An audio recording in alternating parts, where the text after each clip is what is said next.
Global data और research ये दिखाता है कि वुमेन फंड मैनेजर्स अक्सर मेन के मुकाबले बेहतर और ज़्यादा कंसिस्टेंट रिटर्न्स डिलीवर करती हैं। उनका पेशेंस और डिसिप्लिन उन्हें मार्केट का साइलेंट विनर बनाता है। लेकिन एक आयरनी है, जब वही बात पर्सनल लेवल पर इन्वेस्टिंग की आती है, तो बहुत सी वुमेन आज भी पीछे रह जाती हैं, चाहे वो डर हो, लैक ऑफ इंफॉर्मेशन या फिर हेजिटेशन। आज के इस एपिसोड में हम इसी बैरियर को तोड़ने वाले हैं, चाहे आप एक वर्किंग प्रोफेशनल हो या होम मेकर। चलिए शुरुआत करते हैं आज के इस एम्पावरिंग सेशन की।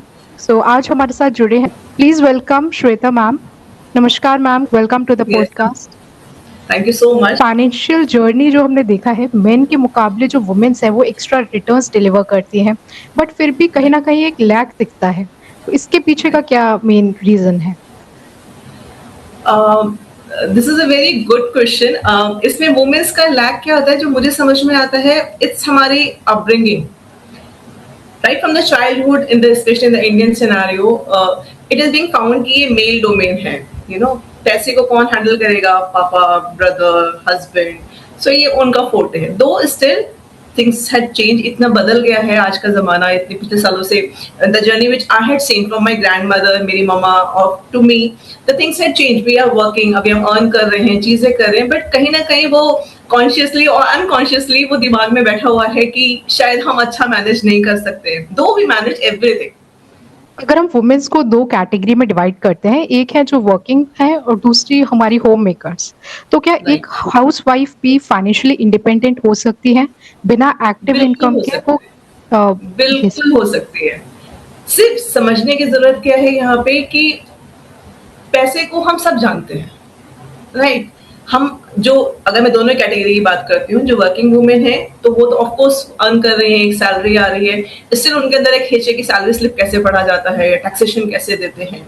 सो वो एक उनका ब्लॉकिंग है, ऑब्स्टेकल उनके साथ में है। बट जो होम मेकर्स हैं, उनको लगता है कि पैसा पैसा इन्वेस्ट करना उनको सबसे बड़ा एक टफ फेज लगता है।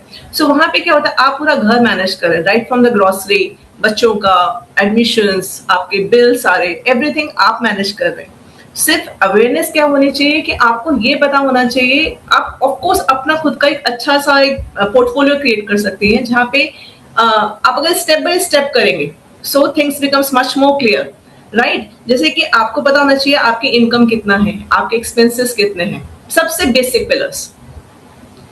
आपको अपनी इनकम और एक्सपेंसेस घर के पता है, तो जो एक्स्ट्रा पार्ट है दैट इज योर मनी।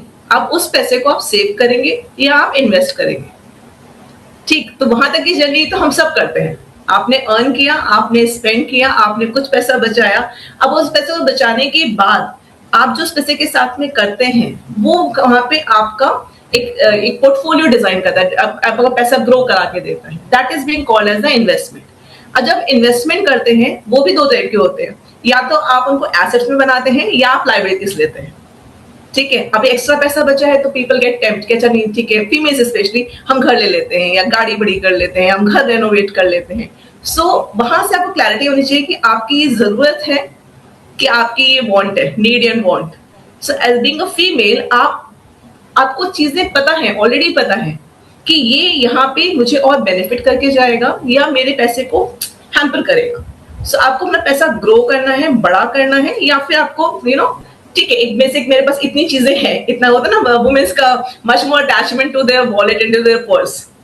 सो वहां पे तो बेसिक चीजें क्या, income, expense, assets and liabilities. उसके लिए और उसको इन्वेस्टमेंट की जब हम बात करते हैं कि वुमेन्स में एक शट क्यों रहता है, it's all in the mindset, just a shift in the mindset. जब हम इतनी सारी चीजें सीख रहे हैं, कर रहे हैं, यूपीआई हैंडल कर रहे हैं, फोन पे बैंक्स हैंडल कर रहे हैं आजकल, सो थोड़ा और पढ़ने की जरूरत है। It's all about awaring yourself, put yourself in the awareness कि ये क्या चीज है, there is nothing, no rocket science in this. तो जब आप उस पर्सपेक्टिव से पैसे को देखते हैं, तो आई डोंट थिंक कि मेल एंड फीमेल में कुछ डिफरेंस आता है इन्वेस्टमेंट को लेके। जो वुमेन्स अभी अपनी फाइनेंशियल जर्नी शुरू कर रही हैं, उनके लिए क्या इनिशियल स्टेप्स लेने चाहिए? सेविंग से लेके डाइवर्सिफिकेशन तक एक बेसिक रोड मैप क्या हो सकता है मैम? ओके, सो अगर हम यहाँ पे एक बेसिक रोड मैप की बात करते हैं, तो सबसे पहले फाइनेंशियल अवेयरनेस कि हमें चाहिए क्या। हम एक्चुअली अपना पैसा ग्रो करना चाहते हैं, we really want to work on this, तो उसके लिए हमारी फाइनेंशियल अवेयरनेस के लिए थोड़ा सा हमें अपने आप को अपग्रेड करना पड़ेगा। हमें उससे बचना नहीं है कि नो एक बना ले कि हम पीछे जा रहे हैं, नो, लेट इट फेस। तो जब हम फेस करेंगे तो हमें जब बेसिक फाइनेंशियल जो जार्गन्स वर्ड होते हैं ना, बड़े बड़े इन्फ्लेशन, कंपाउंडिंग, हम वो सुन के ही डर जाते हैं, तो उसे डरना नहीं है, उसको थोड़ी समझने की जरूरत है। We are so many tools available in the market. So जहाँ पे आप फोन पे यूट्यूब खोलते हैं, थोड़ा सा ये भी अगर हम अपने आप को अवेयर करते हैं, पढ़ते हैं इनके बारे में, सो क्लैरिटी वहीं से मिल जाती है। तो बेसिक फाइनेंशियल अवेयरनेस के बाद आपको आपका सेविंग, इन्वेस्टिंग, ये सब चीजें पता रहेंगी।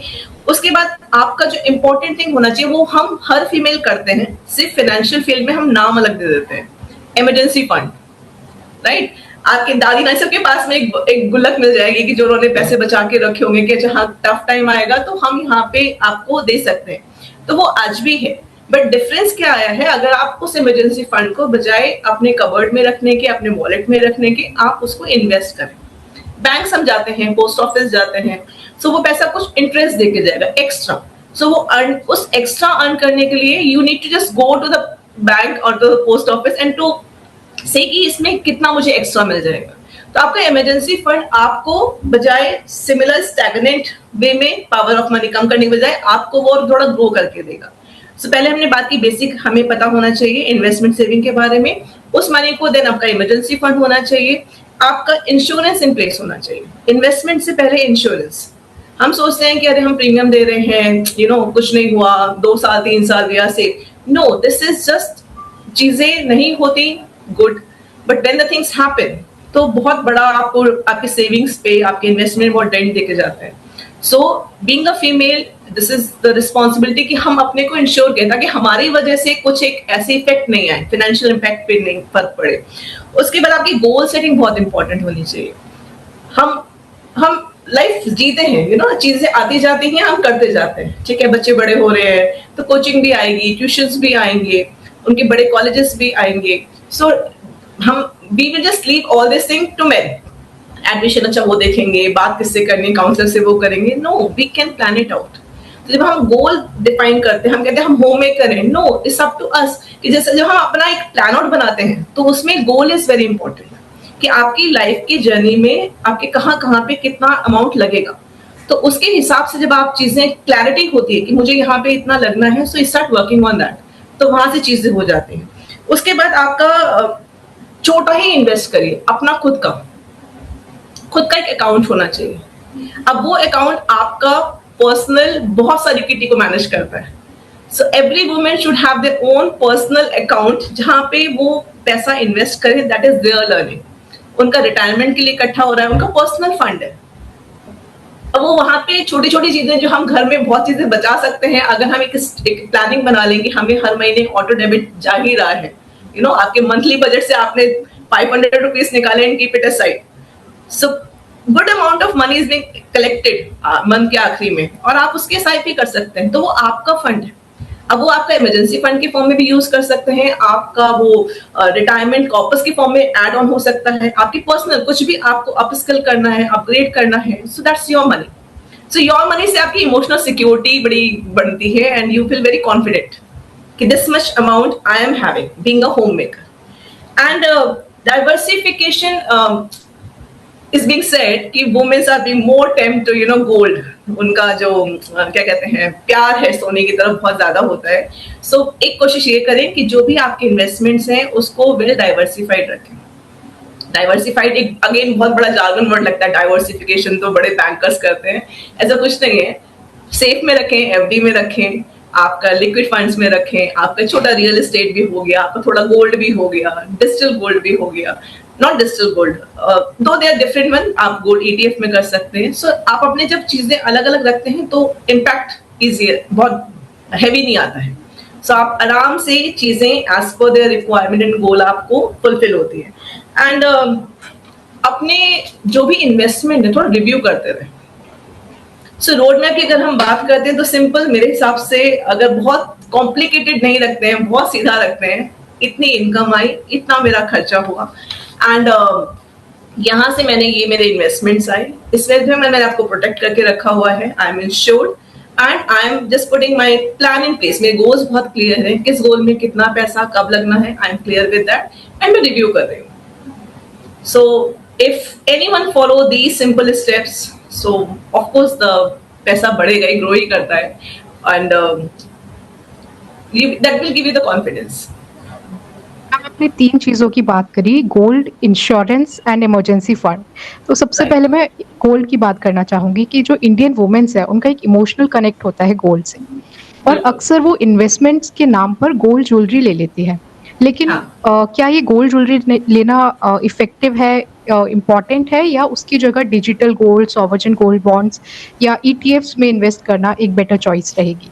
सी हम यहाँ पे being an Indian female, Indian women, हमारा अगेन मैंने कहा जैसे हमारा वायरिंग है, सो वैल्यू सिस्टम है, तो हमारे यहाँ हर चीज में गोल्ड देना, हम कनेक्ट करते हैं, नहीं बेटी की शादी होगी तो इतना तो देना है, एंड जिससे सिनेरियो चेंज हो रहे हैं, पीपल के माइंडसेट चेंज हो रहे हैं। सो जब आप गोल्ड खरीदते हैं, फिजिकल गोल्ड खरीदते हैं, तो आप ये चीज समझिए कि सब चीजों की प्रॉन्स एंड कॉन्स हैं। कोई भी चीज पूरी 100% सही नहीं होती, 100% गलत नहीं होती। अगर आपकी नीड है, आपका इमोशनल कनेक्ट है, आपको अपनी बेटी को देना है, बहू को देना, वॉट एवर द थिंग, सो ठीक है, उसको वो हम एट द एंड कमाते इसलिए हैं कि हाँ अपनी ये चीजें, फीलिंग्स को, इमोशंस को एक्सप्रेस कर पाए। This is the way of expression of the Indian women. So वहां पे ये रखिए कि वो पे इन्वेस्टमेंट नहीं है, बिकॉज आज की डेट में हम नहीं देखते कि हम गोल्ड निकाल के हम सेल करते हैं और अपने खर्चे पूरे करते हैं, अपनी जरूरतें पूरी करते हैं। कोई करता है? नहीं। हम खरीदते हैं, पहनते हैं, देन हम लॉकर में रख देते हैं। अब उसके साथ में बहुत सारी चीजें हैं, आपका मेकिंग कॉस्ट जाता है, आपका लॉकर का कॉस्ट जाता है, आपका क्लैरिटी, आपका प्योरिटी जो होता है गोल्ड का, the time you just change करते हैं, और मोस्ट ऑफन हम करते नहीं हैं। So Indian accounts में there are millions and tons of golds are there जो ऐसे रखे हुए हैं, राइट? तो उसको हम इन्वेस्टमेंट में नहीं मानते हैं, वो is the passing of the, you know, आप लेगेसी फॉरवर्ड पास कर रहे हैं। अगर मेरे अकाउंट में मेरे गोल्ड ज्वेलरी रखी हुई है तो वो मेरी बेटियों को जाएगी नेक्स्ट, राइट? तो वो लेगेसी जा रही है, but it is not helping me with my investment. Only a emotional security, I am having this much of gold, so that will not count as an investment में करना है तो see nowadays so many apps are there जहाँ पे हम digital gold को बहुत करते हैं, बहुत कम अमाउंट में आप ले सकते हैं, लेकिन वो है कि रेगुलेटेड नहीं है, लॉन्ग टर्म नहीं है, शॉर्ट टर्म का विजन है उसमें। Gold ETF and gold mutual funds, they are the one thing, वो सजेस्ट कर सकते हैं, वो आपका इन्वेस्टमेंट है, क्योंकि उससे आप इमोशनल अटैच नहीं है। आपने आज की वैल्यू में खरीदा, यूनिट्स इंक्रीज हुई, जब आपको अपने किसी को देना होगा या आपको you have to use it, so then the amount at that time, वो आपका मनी ग्रो हुआ, उसमें कंपाउंडिंग गई, so that can be considered as the your long term investment और the investment in the gold, you can say. So as a planner, you can say the gold ETF and gold mutual fund is the one thing without any emotional connect and bias. So you will get the feeling of the gold invest. यानी gold को jewellery में investment ना समझें, यानी gold का जो आप jewellery खरीद लेते हैं उसको एक इन्वेस्टमेंट ना समझें, बल्कि डाइवर्सिफाई करिए अलग-अलग गोल्ड बॉन्ड्स या ईटीएफ्स या म्यूचुअल फंड्स। दूसरा मैम Yes. आपने बताया कि इंश्योरेंस, तो जब हम इंश्योरेंस की बात करते हैं तो फोकस अक्सर घर के जो मेल है यानी जो ब्रेड अर्नर्स हैं उन पर होता है। वुमेन्स अपना हेल्थ इंश्योरेंस उनके ऊपर रिस्पॉन्सिबिलिटी दे देती है कि आप ही देखिए। तो क्या वुमेन्स के लिए एक हेल्थ इंश्योरेंस और क्रिटिकल इलनेस कवर स्पेसिफिकली जो फीमेल रिलेटेड एलिमेंट्स होते हैं कितना क्रूशियल है और कोई स्पेसिफिक प्रोडक्ट है? एक्चुअली बहुत क्रूशियल है। अगर हम वुमेन की लाइफ देखें ना, सो वुमेन की लाइफ में बहुत ही चीजें ना is having the unique health risk, because we are biological different, हमारी बनावट ही वैसी है। So we are more prone when we are just going for the maternity, we are going for the child care, the complications nowadays because they're getting late marriages and all this thing. So we tend to hospitalize more. पहली चीज। Second thing, अभी जो भी environment है around, so you can find so many females having, you know, breast cancer, ovarian cancer, cervical cancers. So these are very common nowadays. You can heard every third and fourth person, more than that. So in that way. So वहाँ पे वो चीज है। Second, हम we live longer than men.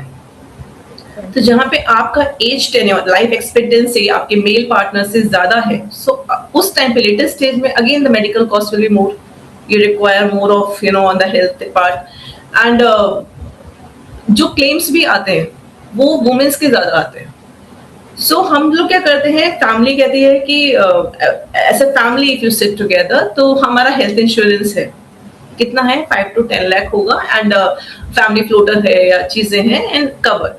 But no, अगर हम इन plans की बात करते हैं तो usually there is a difference, health insurance and there is one more thing, critical illness. So critical illness जो इंश्योरेंस कवर होता है, डिफरेंस क्या है? हेल्थ इंश्योरेंस में आप जब हॉस्पिटल में एडमिट होते हैं सो आपका हॉस्पिटल का बिल रिम्बर्स हो जाता है, जितना आपका खर्चा हुआ वो आपको मिल जाएगा. क्रिटिकल इलनेस की the beauty of this plan is what, I'm not endorsing anyone, but this is important because women are more open up for this thing.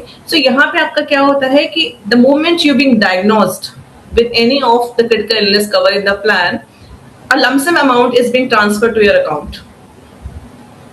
So they will not check, they will not ask कहाँ पे, तो वो पैसा आप treatment के लिए use कर सकते हैं, वो पैसा आप रिकवरी मोड में यूज कर सकते हैं. So आपका क्या हुआ, आपका सेविंग इफेक्ट नहीं हुआ, घर की जो फैमिली का सेविंग है वो इफेक्ट नहीं हुआ if you take in that plan.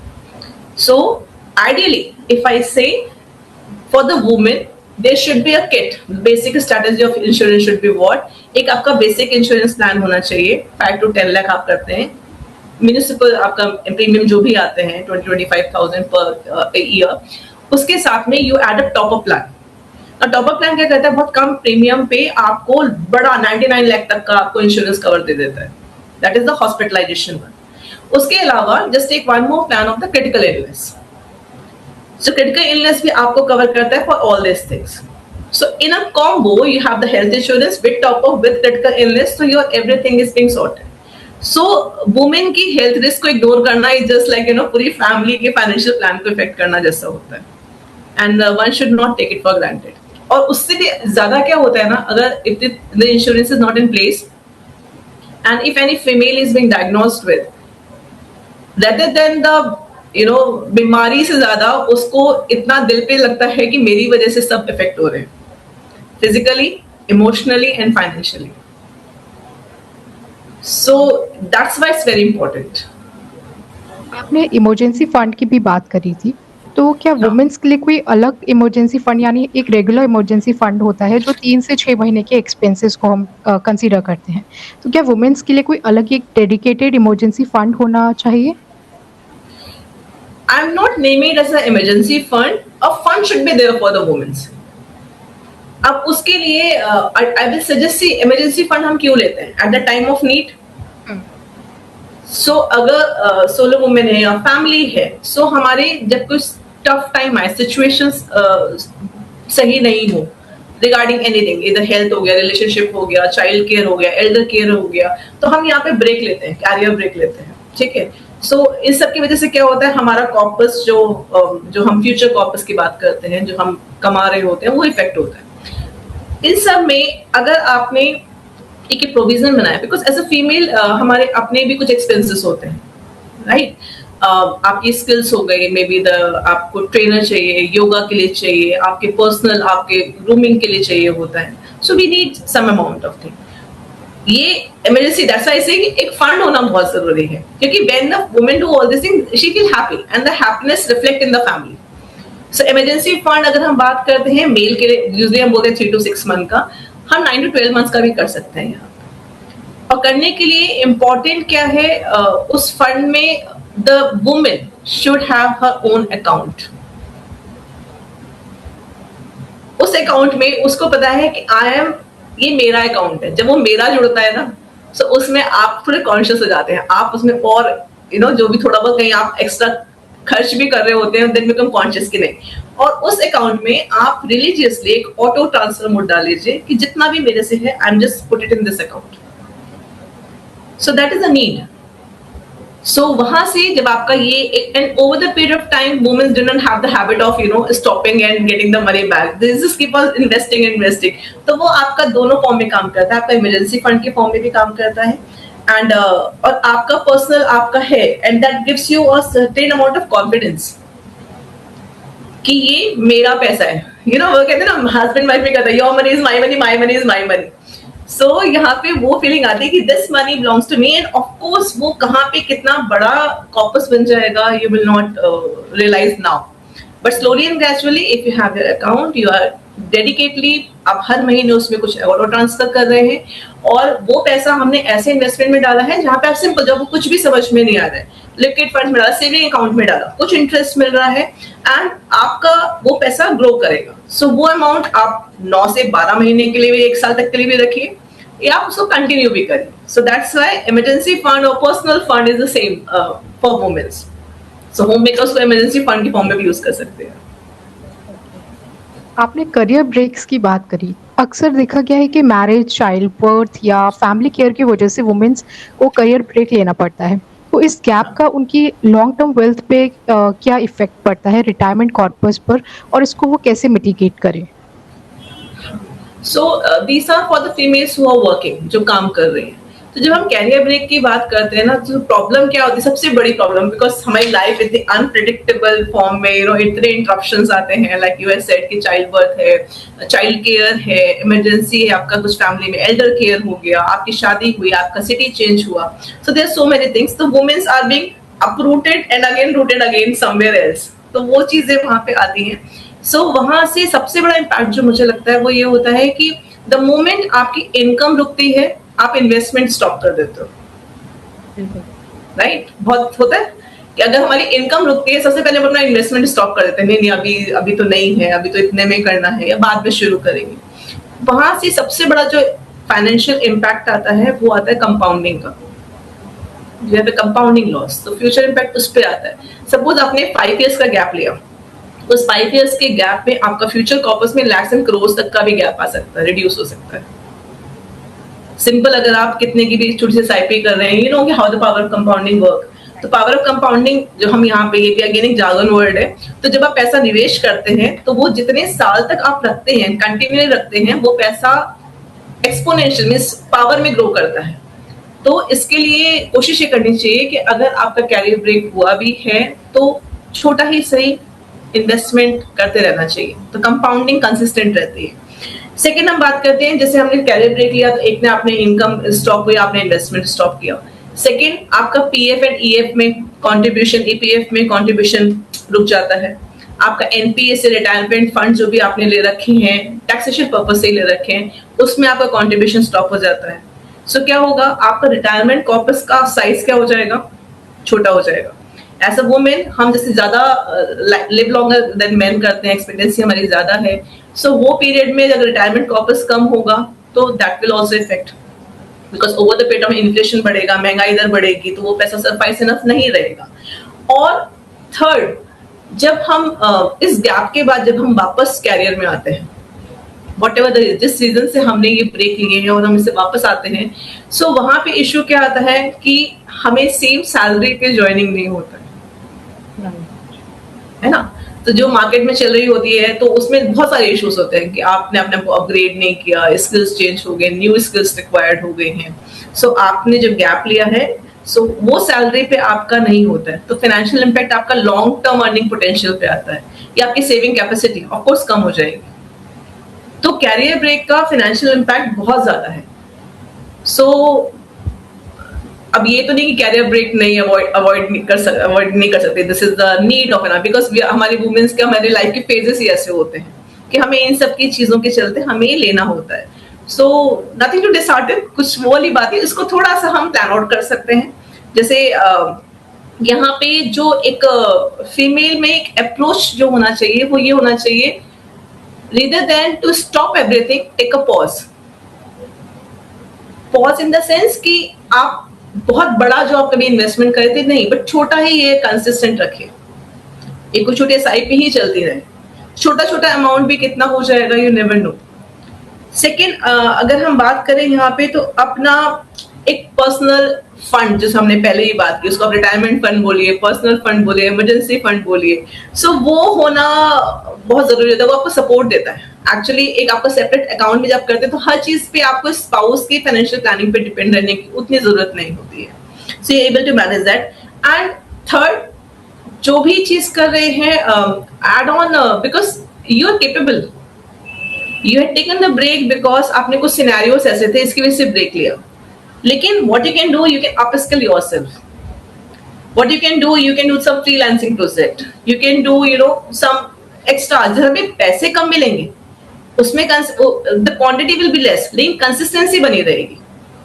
So investment के लिए that is your money and the small amount is also good enough. But the thing is that never completely break from the thing. कि no अभी मैं पहले ये चीज कर लेती हूँ उसके बाद I will join या I will come back in the workforce. And come back on the workforce भी ज़्यादा important क्या है उसमें भी you should have the clarity कि वापस आना है. पहले तो वो clarity.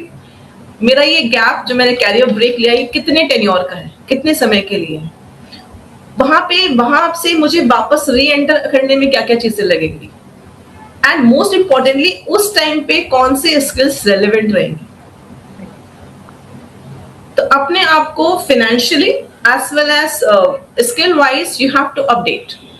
तो कैरियर ब्रेक लेना गलत नहीं है, बट हाँ फाइनेंशियली ब्रेक कंप्लीटली लेना दैट इज समवेयर आपको थोड़ा सा उसमें काम करना पड़ेगा.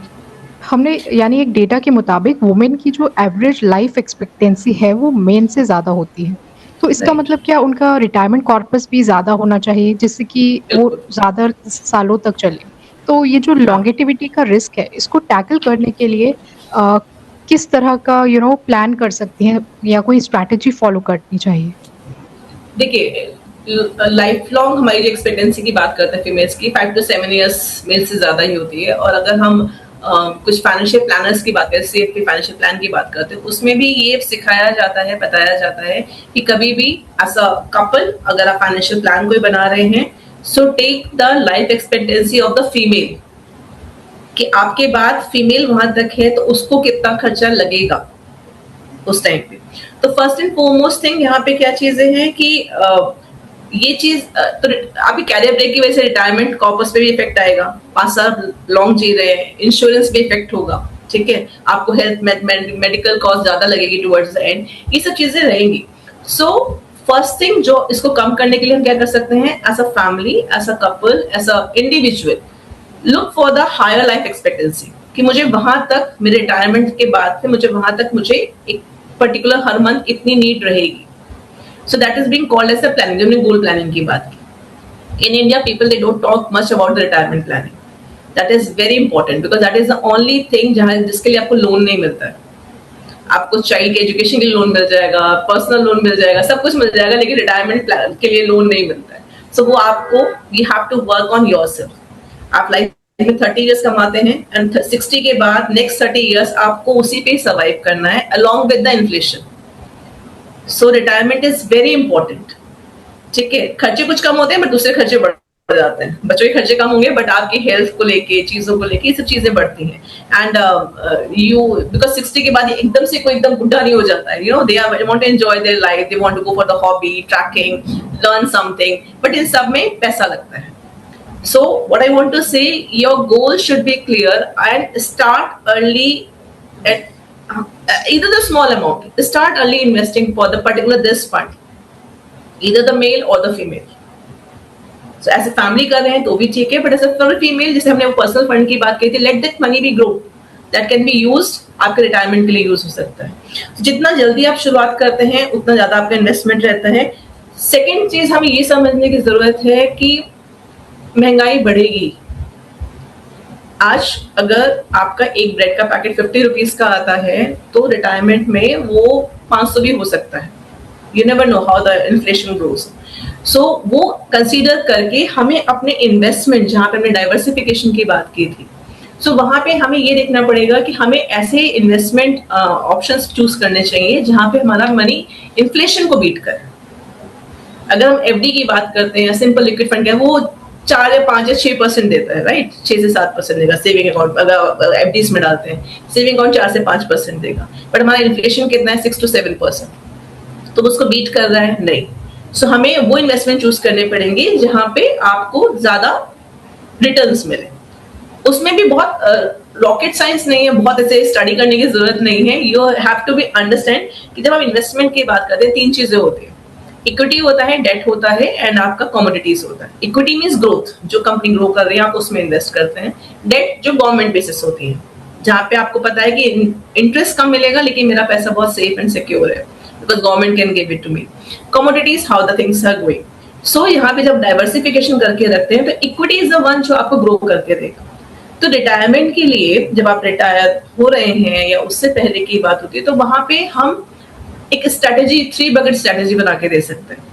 3 बकेट स्ट्रेटेजी क्या होती है, यूजुअली हम रिटायरीज को देते हैं एंड उसमें आपने 0 से 3 साल, रिटायरमेंट के 3 साल तक आपने जो पैसा है वो बहुत ही लिक्विड फंड्स टाइप में रखा है कि ये मेरे खर्चे हैं, आजकल के खर्चे हैं। 3 से नेक्स्ट 5 ईयर्स 8 ईयर्स तक जो आपने रखा है वो थोड़ा डेट उसमें रखा है, थोड़ा मिलेगा बट वो मनी मुझे अभी नहीं चाहिए, तो you divided your money and उसके बाद वाला जो अमाउंट है वो नेगलेटली वो आपने इक्विटी ओरिएंटेड में रखा है, वहां से आपको रिटर्न्स मिल रहा है। तो जो वहां का एक्स्ट्रा पार्ट आपने अर्न किया वो bring it on the second bucket and then to the first bucket. So in this way you had a regular, आपको रेगुलर आपका मंथली इनकम कुछ कुछ आ रहा है and if you plan it it comes very proper. आपके NPS में investments हो गए, आपके रिटायरमेंट फंड एसडब्ल्यूपी हो गया। सो ये सब जो प्रोडक्ट्स होते हैं ये यहाँ पे आपको एश्योर करते हैं कि आपके रिटायरमेंट के बाद भी आपकी जो इनकम है वो कंसिस्टेंट आती रहे। So you don't have to, आपको किसी से पूछने की या लेने की जरूरत नहीं पड़े, आप खुद सेल्फ सफिशिएंट हैं अपनी चीजें मैनेज करने के लिए। Thank you so much, ma'am, for giving your valuable time to all the women viewers.